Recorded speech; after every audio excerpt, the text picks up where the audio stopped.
I woke up on a cold linoleum floor with the taste of copper in my mouth and no memory of how I got there. That's how this nightmare began. Not with betrayal, not with broken promises, but with my own body failing me in the middle of my kitchen on a Tuesday morning. One moment I was reaching for my coffee mug, the next I was staring up at the ceiling fan, watching it spin in lazy circles while my left side refused to move. A stroke, they told me later. A severe one. The kind that changes everything. If you've ever felt your body betray you, felt yourself become a prisoner in your own skin, then you know the terror that gripped me in those first few hours. But I didn't know then that my body's betrayal would be nothing compared to what was coming. Before I go any further, let me ask you something. Where are you watching this from? Drop a comment and let me know, because what I'm about to tell you transcends state lines, country borders, all of it. This is about family, trust, and what happens when the people you die for are the ones who bury you alive. And if stories like this grip you the way they grip me, check the description box below. There are more truths waiting there that'll make you question everything you thought you knew about the people closest to you. My name is Eleanor Walsh, though most people call me Ellie. I'm 63 years old, and until 3 months ago, I thought I had my life figured out. I was a retired elementary school teacher living in a modest 3-bedroom house in suburban Connecticut that my late husband Robert and I had bought 37 years ago. Robert died 6 years back. Pancreatic cancer took him in 4 brutal months, and since then, that house had been everything. It wasn't just walls and a roof. It was the bedroom where we'd whispered our dreams to each other in the dark. It was the kitchen where I'd taught my daughter Sarah to bake her first apple pie. It was the living room where we'd celebrated every Christmas, every birthday, every small victory that makes up a life. Sarah was my only child. My miracle baby really. I'd had 3 miscarriages before her, and the doctors said it probably wouldn't happen. But she came into this world screaming and perfect, and from that moment on, she was the center of my universe. I was one of those mothers who probably loved too much, who sacrificed too readily, who said yes when I should have said no. After Robert died, Sarah and her husband Derek moved to a town about 40 minutes away, and I saw them maybe once every 2 weeks. It hurt, that distance, but I understood. They had their own lives, their own struggles.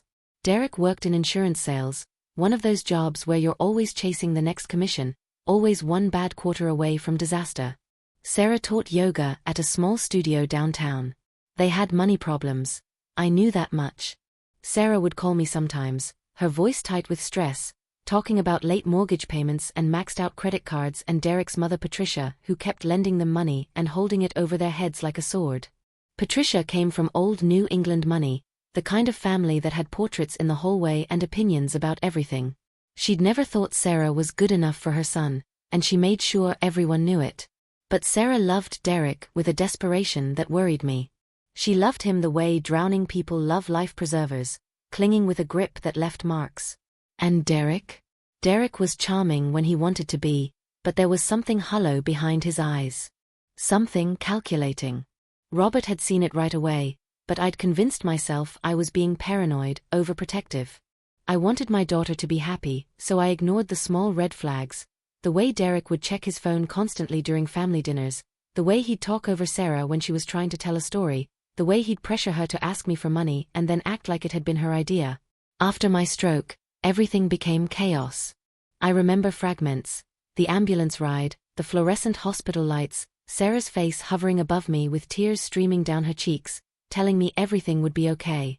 The doctors said I was lucky to be alive. The stroke had affected my left side and my speech. For the first week, I couldn't form complete sentences. Words would tangle in my brain, coming out jumbled or not at all. It was like being trapped behind glass, screaming and having no one hear you. They kept me in the hospital for 3 weeks and 2 days. 23 days of physical therapy, speech therapy, occupational therapy. 23 days of learning to walk again, to grip a fork, to say my own name without slurring. 23 days of Sarah visiting every few days, sometimes with Derek, sometimes alone. She'd bring me magazines and tell me not to worry about anything, that she was handling everything at home. She'd gotten power of attorney, she explained, so she could pay my bills and manage things while I recovered. The doctors had suggested it, she said, and I'd signed the papers in those first confused days when I could barely hold a pen. I trusted her. God help me, I trusted her completely. By the third week, I was walking with a cane and speaking in full sentences again. The doctors were amazed at my progress. They said I was a fighter, that most people my age didn't bounce back like this. I was so focused on proving them right, on getting strong enough to go home, that I didn't notice the subtle changes in Sarah's demeanor. The way she'd change the subject when I asked about the house. The way she'd glance at Derek when I mentioned coming home. The way her visits got shorter and less frequent as my discharge date approached. I should have known something was wrong. A mother's intuition is a real thing, and mine was screaming at me in those final days. But I was tired, so tired, and I wanted to believe that my daughter had my best interests at heart. I wanted to believe that blood meant something, that the woman I'd raised to be kind and honest and strong was still in there somewhere. On the day I was discharged, Sarah arrived late. 2 hours late. I sat in my hospital room in street clothes, the sweatpants and oversized sweater Sarah had brought me because none of my regular clothes fit right anymore, with my small bag of belongings, watching the clock tick forward. When she finally showed up, she was distracted, checking her phone, apologizing vaguely about traffic. Derek wasn't with her. She said he was at work, but something about the way she said it felt off rehearsed. The drive home felt wrong from the start. Sarah was quiet, her hands gripping the steering wheel too tight, her jaw clenched. I tried to make conversation, talking about how good it would feel to sleep in my own bed, to see my garden, to start putting my life back together. She made small non-committal sounds, her eyes fixed on the road. When I asked her directly if something was wrong, she said she was fine, just tired. Just stressed. Just worried about me. We pulled into my driveway at 3:47 in the afternoon. I remember the exact time because I looked at the car clock and thought about how strange it was that everything looked exactly the same yellow mailbox, the same flower beds I'd planted, the same white fence, when I felt like a completely different person than the one who'd left in an ambulance almost a month ago. Sarah helped me out of the car, her hand under my elbow, and we walked slowly up the front path. My legs were still weak, and I was concentrating on each step, on not stumbling. She unlocked the door with my key. When had she taken my key? And we stepped inside. The house smelled different. That was the first thing I noticed. It smelled like someone else's cleaning products, someone else's air freshener. And then I saw Derek standing in my living room with his arms crossed, and behind him, sitting on my couch like she owned the place, was Patricia. Patricia smiled at me, and it was the kind of smile that doesn't reach the eyes, the kind that predators give their prey right before they strike. My heart started hammering against my ribs. Something was very, very wrong. Derek stepped forward, and I noticed he was holding papers. A folder full of official-looking documents with tabs and signatures. Sarah's hand slipped away from my elbow, and she moved to stand beside him, and that's when I knew. That's when I understood that whatever was happening, my daughter was part of it. I want you to understand something about betrayal. It's not like in the movies where there's dramatic music and clear villains. Real betrayal happens quietly, in living rooms that smell like someone else's lavender plug-in, with people you love looking at you like you're an inconvenience they need to manage. Real betrayal makes you question every memory, every moment of tenderness, every time you thought you knew someone's heart. Derek cleared his throat, that particular sound men make when they're about to say something they've practiced, something they think sounds reasonable. He told me they needed to talk to me about the house. About my future. About what was best for everyone involved. I stood there leaning on my cane, still weak from weeks in a hospital bed, and listened as my son-in-law explained that during my hospitalization, Sarah had transferred the deed to my house. She'd used the power of attorney I'd signed, the one I thought was just for paying bills and managing my accounts, to sign the property over to the Henderson Family Trust. Derek's family trust. Patricia's trust. The words didn't make sense at first. They were just sounds, syllables strung together in a pattern my brain refused to process. I looked at Sarah, searching her face for some sign that this was a misunderstanding, a cruel joke, anything other than what it appeared to be. But she wouldn't meet my eyes. She was staring at the floor, her arms wrapped around herself, and I could see her shoulders shaking slightly, like she was crying or trying not to cry, and I realized in that moment that she'd been crying a lot lately. That she'd been preparing herself for this. Patricia stood up then, smoothing down her expensive slacks, and explained in that cultured, condescending voice of hers that this was really for the best. I was clearly unable to care for myself properly. The stroke proved that. I needed supervised care, a facility where professionals could monitor me. The house was too much for me to maintain anyway, and it was a valuable asset that was being wasted. The Henderson family would take over the property, and they'd generously agreed to help Sarah find me a suitable assisted living arrangement. The room tilted. I reached for the wall to steady myself, and Derek actually took a step back, like he was afraid I might fall on him and make him responsible. I found my voice then, and even though it came out shaky and weak, I asked Sarah, I begged her really, to tell me this wasn't real. To tell me she hadn't stolen my home, the home her father and I built together, the home where we'd raised her. That's when she finally looked at me, and her face was streaked with tears, and she said the words that I hear in my nightmares now, "You can't stay here anymore, Mom. It's been signed over. It's legal. It's done." If you've ever had your world crumble in an instant, if you've ever felt the ground disappear beneath your feet while you're still standing on it, then you know what I felt in that moment. It was worse than the stroke. Worse than losing Robert. Because this was a choice. This wasn't cancer or a blood clot or bad luck. This was my daughter, my only child, the person I loved more than my own life, choosing someone else's family over me. Choosing money and social status and a manipulative mother-in-law over her own mother. Derek handed me the papers like he was doing me a favor, letting me see the documentation.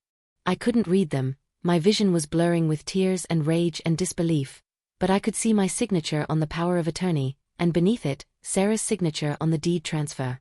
All legal. All done while I was lying in a hospital bed relearning how to speak. Patricia explained that I had until the end of the week to remove my personal belongings. They'd arranged for a moving company to come on Saturday.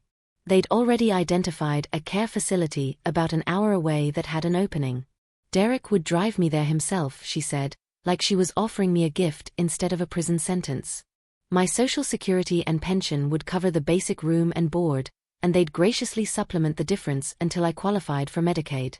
They had it all figured out. Every detail. Every contingency. This wasn't a spur-of-the-moment decision. This was planned. Calculated. They'd been working on this for weeks, maybe months, just waiting for the right opportunity. And my stroke had been that opportunity, handed to them on a silver platter. I asked Sarah how much they paid her. How much her mother was worth. Derek got defensive then, raising his voice, saying this wasn't about money, it was about what was best for everyone, about being practical. But I watched Patricia's hand go to her designer purse, watched the way Derek's jaw tightened, and I knew. They'd paid off Sarah and Derek's debts. Maybe more. Patricia had finally found a way to make Sarah beholden to her, and she'd taken my home to do it. I want to pause here and talk to you directly, because if this story is making your blood boil, if you're sitting there thinking about your own family, your own vulnerabilities, then do me a favor. Hit that subscribe button. These stories, these truths about what happens behind closed doors, they need to be heard. They need to be shared. And check that description box below, because trust me, there are more stories there that'll make you hold your loved ones closer or run from them faster. You decide which. They left me alone after that. Just walked out of my house, my former house, like they'd completed a business transaction. Sarah paused at the door, her hand on the frame, and for a second I thought she might turn around, might apologize, might show some shred of the girl I'd raised. But she didn't. She just stood there with her back to me, her shoulders shaking, and then she left. I stood in that living room for 2 hours, maybe 3. I couldn't move. Couldn't think. Couldn't process what had just happened. The stroke had taken my body's strength, but this betrayal took something deeper. It took my ability to trust my own judgment, my own memories, my own understanding of who my daughter was. When I could finally move again, I walked through the house like a ghost visiting her former life. Every room was full of memories that now felt contaminated, poisoned by this new knowledge. The kitchen where I'd taught Sarah to cook. The bathroom where I'd cleaned her skinned knees and wiped her tears. The bedroom where Robert had died, holding my hand, making me promise to take care of our girl. I'd failed him. That's what I kept thinking. I'd failed to raise Sarah into someone who had a backbone, who had integrity, who wouldn't sell out her own mother for debt relief and social climbing. Or maybe I hadn't failed. Maybe this was always who she was, and I'd just been too blind to see it. Too much in love with the idea of my daughter to see the reality of her weakness, her selfishness, her cruelty. That night, I slept on the couch. I couldn't bear to sleep in my bed knowing it wasn't really mine anymore, and I made a decision. They thought they'd broken me. They thought they'd won. They thought a 63-year-old woman recovering from a stroke would just accept this, would shuffle off quietly to whatever facility they'd picked out, would disappear from their lives without making waves. They didn't know me at all. 2 weeks. That's how long it took me to plan my response. 2 weeks of pretending to be defeated while I made phone calls and did research and discovered exactly how many mistakes they'd made in their eagerness to steal from me. 2 weeks of packing my belongings while fury crystallized into something harder, sharper, more dangerous than anything I'd felt before. Revenge, I learned, is best served with legal documentation and a spine made of steel. The first thing I did was call my old friend Janet Morrison, who happened to be one of the best elder law attorneys in Connecticut. Janet and I had taught together for 15 years before she went to law school in her 40s and became a fierce advocate for seniors' rights. She'd always been a fighter, the kind of woman who'd rather burn bridges than watch injustice happen. When I told her what Sarah and Derek had done, there was a long silence on the phone. Then she said 3 words that changed everything: pack nothing else. Janet came to the house that same afternoon, walking through the door like an avenging angel in a navy pantsuit, her briefcase in one hand and a fire in her eyes that made me remember why we'd been friends for 37 years. She sat me down at my kitchen table, the same table where I'd signed that cursed power of attorney, and explained exactly what had happened and what I could do about it. The power of attorney I'd signed was supposed to be limited. It was meant for paying bills, managing my accounts, handling paperwork while I recovered. It absolutely was not meant to give Sarah the authority to transfer real property, especially not property that was my primary residence. Derek and Patricia either didn't know that or didn't care, probably assuming I was too old, too sick, too broken to fight back. They'd made their first mistake in their greed and their arrogance. But their mistakes didn't stop there. Janet pulled out the deed transfer documents and started marking them up with her pen, pointing out problems. The notarization was suspicious, done by someone who worked at Derek's insurance office, not an independent notary. There was no waiting period, no attempt to verify my capacity or intentions. Most damning of all, the transfer had happened just 9 days after my stroke, when I was still heavily medicated and couldn't speak in complete sentences. Any judge would see that as exploitation of a vulnerable adult. But here's the thing about legal battles. They take time, and time was something I didn't have much of. I had until Saturday, and it was already Wednesday afternoon. Janet made a flurry of phone calls, each one more intense than the last, invoking words like elder abuse and fraud and undue influence. By 5 p.m., she'd filed an emergency motion to void the deed transfer and scheduled a hearing for Friday morning. The second thing I did was call my nephew Michael. Michael was Robert's brother's son, and he'd become a forensic accountant after a career in the FBI. He'd always liked me, especially after I'd helped him through his divorce by letting him stay in my guest room for 3 months while he got back on his feet. I explained the situation, sent him what documents I had, and asked him to look into Derek and Patricia's finances. What Michael found in less than 24 hours made me realize this was even bigger than I'd thought. Derek and Patricia weren't just opportunists, they were desperate. Derek's insurance company was under investigation for fraudulent policies. Patricia's old money wasn't old anymore. She'd lost most of it in bad investments and had been living on credit and the liquidation of assets for years. The Henderson family trust they'd transferred my house into was essentially an empty shell, a vehicle they planned to use to either sell my property or take out loans against it to cover their mounting debts. They hadn't just stolen my house. They'd tried to steal my future to patch the holes in their sinking ship. I spent Thursday preparing for court and packing the things that mattered most. Photo albums, Robert's medals from Korea, my mother's jewelry, Sarah's baby blanket that I'd knitted before she was born. Each item I packed felt like saying goodbye to hope, to the fantasy that this could somehow be fixed, that Sarah would come to her senses and make this right. She didn't call. Not once.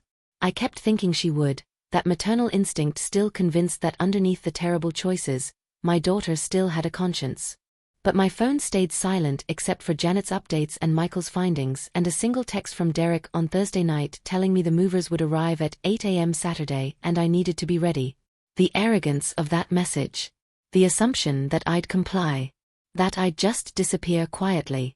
Friday morning came cold and grey, the kind of November day that feels like nature itself is holding its breath. Janet picked me up at 7 a.m., helped me into her car, and drove me to the courthouse. My hands were shaking as we walked in, not from the stroke but from nerves and fury and fear that maybe somehow they'd still win. That having money and lawyers and connections would matter more than truth and justice and basic human decency.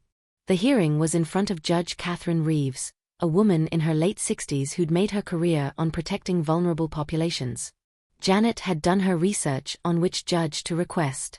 Patricia and Derek arrived with their attorney, a slick-looking man in an expensive suit who clearly thought this was going to be an easy win.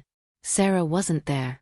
She'd sent a text to their lawyer saying she couldn't face me, couldn't be in the same room, and even though I'd expected it, her absence felt like another knife between my ribs.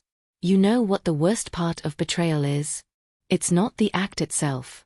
It's the way it rewrites your entire history.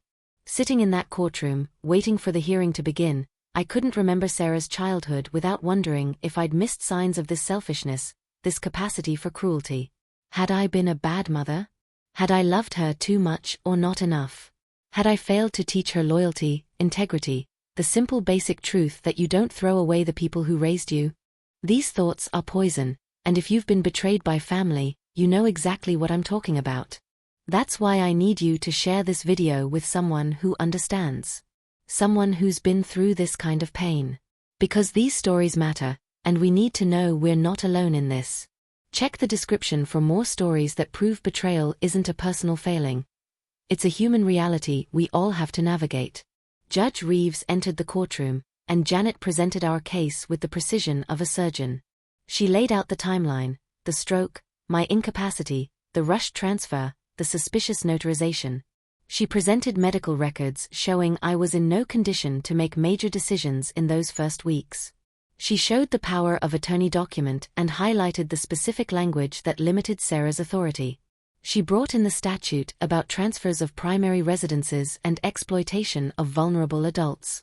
Then Michael took the stand as an expert witness and revealed Derek and Patricia's financial situation. The pending investigation. The debts. The fact that they'd listed my property for sale with a realtor just 2 days after the transfer, before I'd even been discharged from the hospital. That detail hit like a bomb in the courtroom. They hadn't even pretended this was about my welfare. They'd gone straight to cashing in.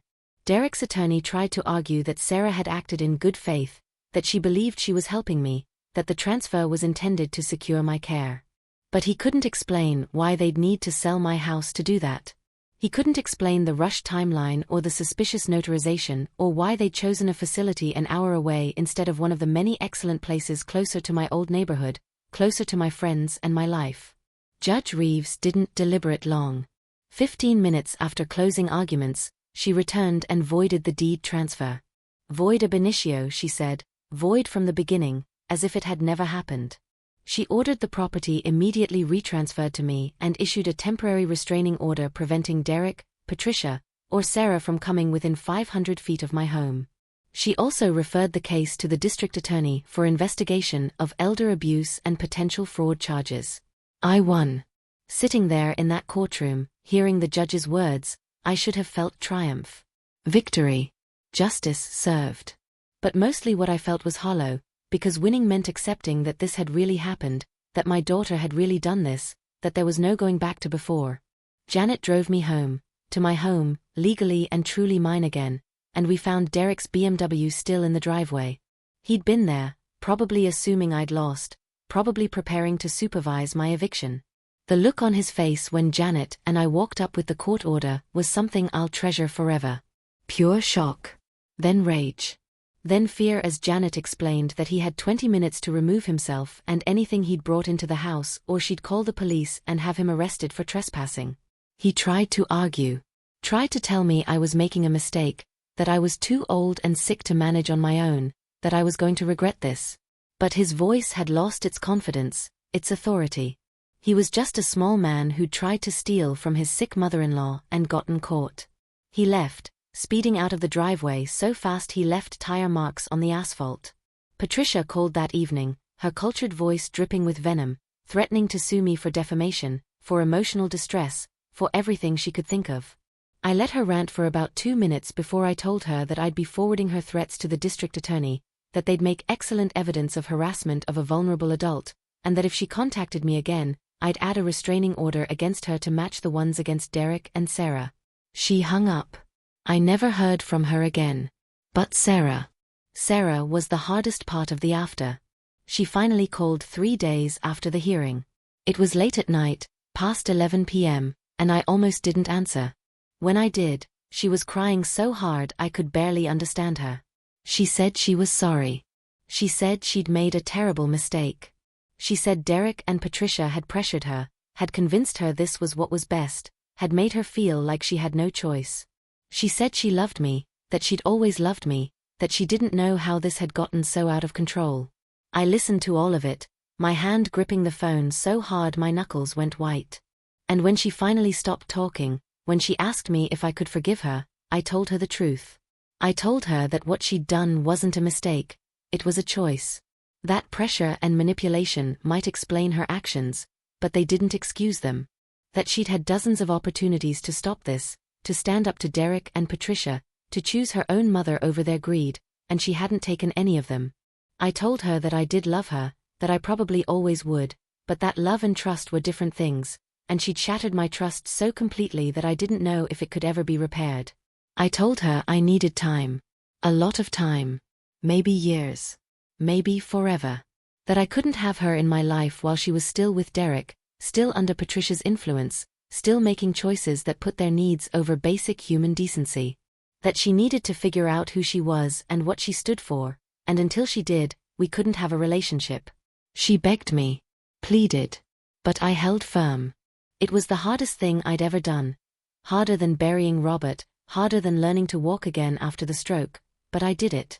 Because I'd learned something in those 2 weeks of fighting for my home. I'd learned that I was stronger than I'd ever known. That being a good mother didn't mean being a doormat. That sometimes love means having boundaries, even with your own children. Especially with your own children. The district attorney did press charges, eventually. Derek pleaded out to a misdemeanor to avoid prison time, but he lost his insurance license. Patricia had to liquidate more assets to pay legal fees and restitution. Their finances, already precarious, collapsed completely. I heard through mutual acquaintances that they moved to Florida, that Derek was working at a car dealership, that Patricia was living in a modest condo instead of her family's historic home. Sarah divorced Derek about a year later. I learned about it from Michael, who'd been keeping tabs on the situation without my asking. She sent me a letter, an actual handwritten letter, pages and pages of it, explaining that leaving Derek had been the hardest thing she'd ever done, that she was in therapy, that she was trying to understand how she'd become someone who could do what she did. She asked if we could talk. I wasn't ready. Not yet. It's been 18 months now since that terrible day when I came home from the hospital to find my life stolen. 18 months of physical therapy, of legal battles being fully resolved, of rebuilding my life piece by piece.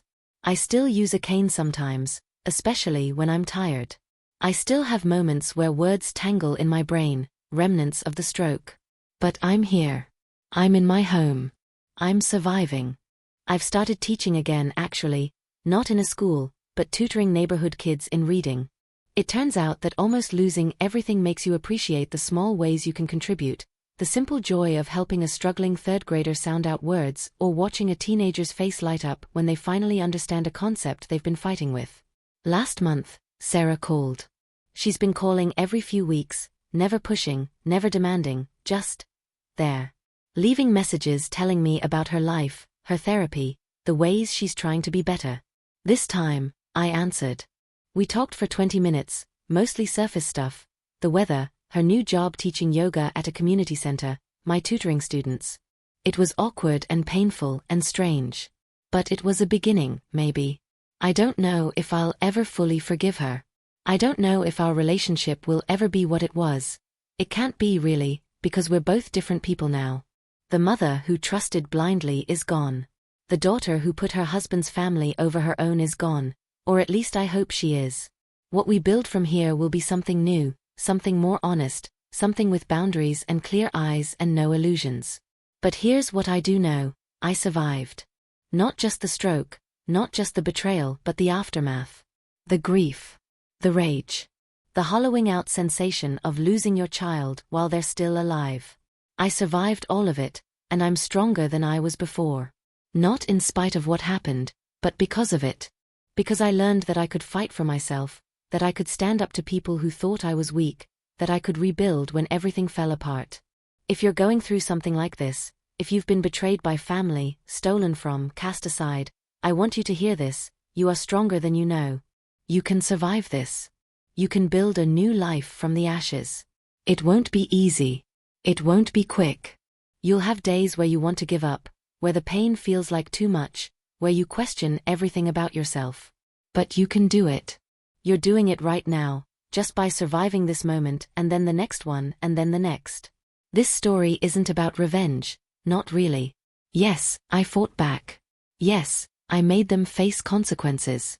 But the real story is about refusing to be erased, refusing to accept that age or illness or family betrayal gets to define your worth or determine your future. The real story is about finding your spine when everyone thinks you've lost it and proving that sometimes the person everyone underestimates is the one who ends up standing when the dust settles. Thank you for listening to my story. Thank you for being here with me through every painful moment. If this resonated with you, if it helped you feel less alone or gave you strength to face your own battles, then check that description box below. There are more stories there, more truths, more reminders that we're all fighting battles nobody sees. Share this with someone who needs to hear it. Comment where you're from and whether you've faced something similar. We're building a community here, a place where we tell the truth about family, about survival, about the complicated, messy reality of being human. And remember, it's never too late to stand up for yourself. It's never too late to fight back. It's never too late to reclaim what's yours.